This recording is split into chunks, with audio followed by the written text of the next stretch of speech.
Кеспеге тауығымыз пісті, сүйегінен ажыратып, осылай әдемілеп кесіп алдық. Қазір сорпамыз қайнайды, оған біз осындай зажарка дайындаймыз.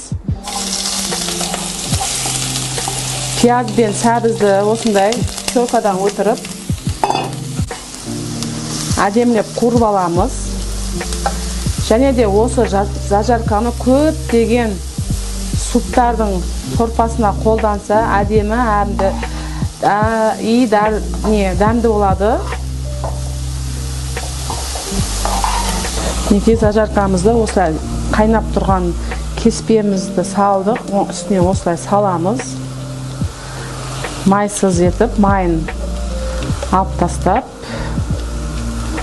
осылай саламыз. 5 минуттай осылай қайнайды, қайнағасын етін салып жібереміз осылай.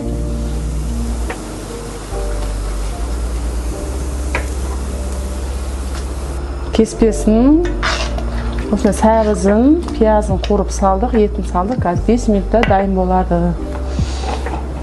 Өте әрі жылдам, өте дәмді әрі жылдам болады. Мінекей осындай үй кеспесі дайын. Мінекей дайын болды.